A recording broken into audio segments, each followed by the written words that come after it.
est donc de retour. C'est pas un DLC?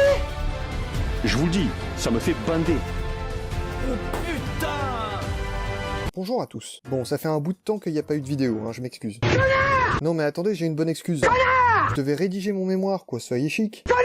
Bon, maintenant que c'est derrière moi, on va pouvoir reprendre les vidéos. Et je vous préviens, on va se lâcher, hein. Donc les gens analysent, oui, il y a trop de mèmes dans les vidéos, vous pouvez bouger. Et je vous emmerde si vous êtes pas content. On est là pour apprendre, mais aussi pour se réveiller. Alors on se secoue le derche. Voilà, maintenant t'imprimes et tu dégages. Allez, hop. Au passage, on a pas mal de nouveaux sur la chaîne, puisqu'on a atteint tout récemment les 1800 abonnés. Combien? Donc merci à tous, les petits nouveaux, installez-vous confortablement, on est parti.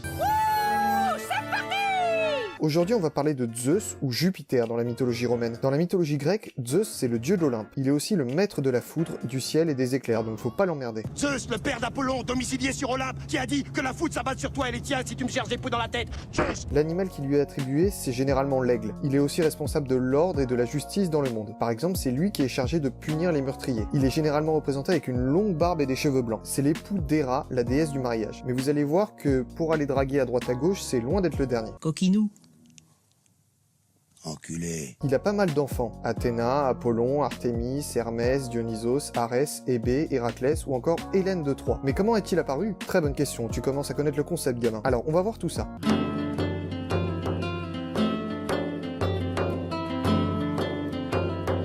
Zeus, c'est le dernier fils du titan Cronos et de Rhea. Il a pour frères et sœurs Poséidon, Hadès, Hestia, Déméter et Héra. Un jour, un oracle prédit à Cronos qu'un de ses enfants le détrônera. En toute logique, pour empêcher que ça arrive, il dévore ses fils et ses filles. J'ai une vision globale des choses. Je ne suis pas le petit ver de terre, je suis l'aigle. Au sixième enfant, Rhea décide de sauver le petit Zeus qui venait de naître. Elle le met secrètement au monde la nuit et au matin, elle apporte à Cronos une pierre enveloppée de l'ange. Cronos dévore la pierre, croyant que c'est Zeus. Me demandez pas comment on peut confondre un gosse et une pierre, moi-même je ne sais pas. Ah, c'est bon, j'ai trouvé ce que vous avez.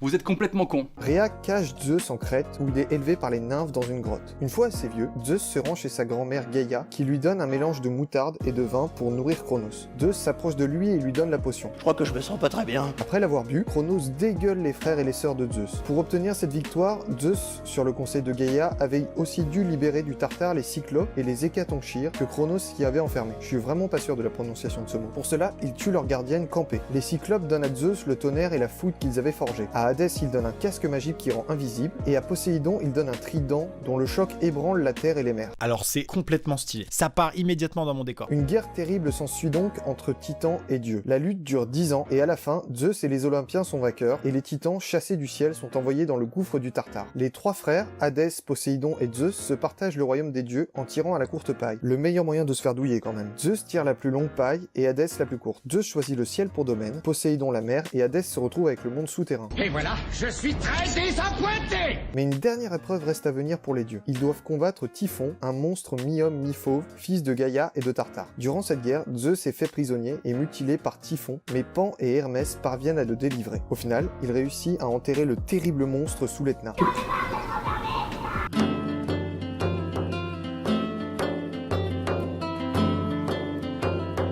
Alors, comment parler de Zeus sans parler de ses conquêtes? Coquin. Mais bon, comme toutes les listées prendraient beaucoup de temps, on va faire ça très simplement sous forme de top 10.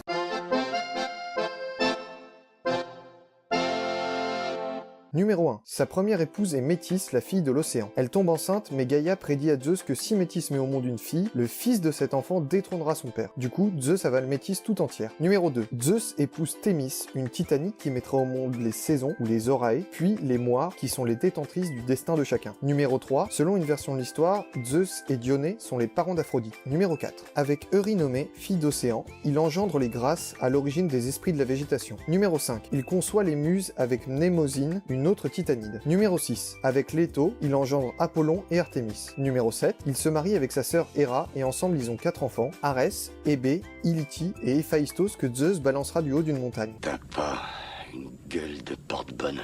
Numéro 8. Avec sa sœur Déméter, Zeus a une fille, Perséphone. Numéro 9. Avec la nymphe Égine, Zeus est lié à Achille et Ajax. Numéro 10. Les Crétois se disent liés à Europe et les 3 fils qu'elle aurait eus avec Zeus, Minos, Sarpédon et Rhadamante.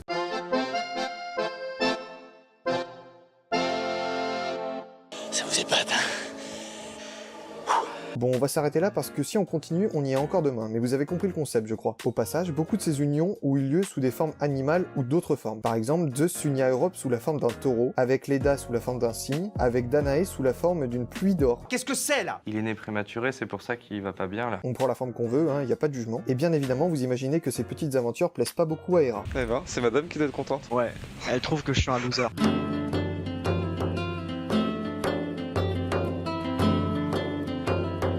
Zeus intervient aussi dans beaucoup de légendes. Logique, vous me direz, puisque c'est le dieu des dieux. Dans l'Iliade, Héra, Athéna et Poséidon organisent un complot contre lui avec pour but de l'enchaîner. Dans une autre histoire, Prométhée vole le feu pour le donner aux hommes. En guise de justice, Zeus le cloue à un rocher où il est condamné à ce qu'un aigle vienne chaque jour lui dévorer le foie. Ouais, il savait se venger, le Zeus. Je me débrouille toujours bien pour me venger, oui. Il intervient aussi dans pas mal de disputes qui surgissent un peu partout. Entre Apollon et Héraclès à propos du trépied de Delphes, entre Apollon et Idas au sujet du Marpessa, entre Pallas et Athéna provoquant ainsi la mort de Pallas, entre Athéna et Poséidon qui se disputent la possession de l'Attique, ou encore entre Aphrodite et Perséphone qui se disputent le bel Adonis. Zeus intervient aussi dans les travaux d'Héraclès, ou Hercule si vous préférez, en lui donnant des armes ou en l'aidant à s'échapper lorsqu'il est blessé.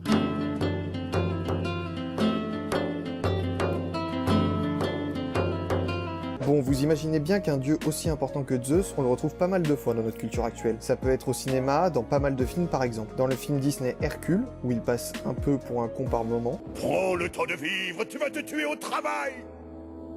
Ha! Te tuer au travail. Je suis mort de rire. Et si seulement c'était vrai. Le choc des titans et sa suite non moins dégueu, où le dieu est joué par l'inimitable Liam Neeson. Release the Kraken.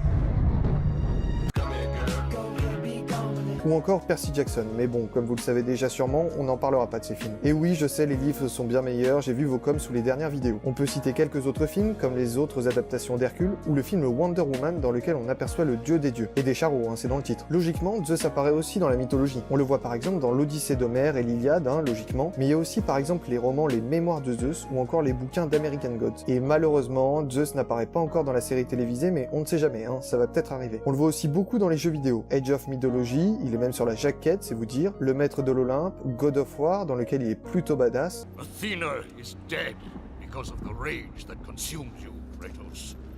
What more will you destroy?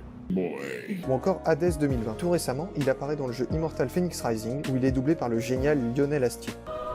Tu trouves que ton châtiment est injuste? Moi, en général, je réponds merde. En principe, ça colle avec tout. Je t'aime tellement. Il y a encore un bon paquet d'œuvres dans lesquelles Zeus apparaît, mais on va pas non plus toutes les lister. Voilà, cet épisode est à présent terminé. J'espère qu'il vous aura plu. N'hésitez pas à vous abonner à la chaîne et à me suivre sur mes différents réseaux sociaux, à me dire en commentaire ce que vous en avez pensé, et je vous dis à très bientôt pour une prochaine vidéo. Au revoir.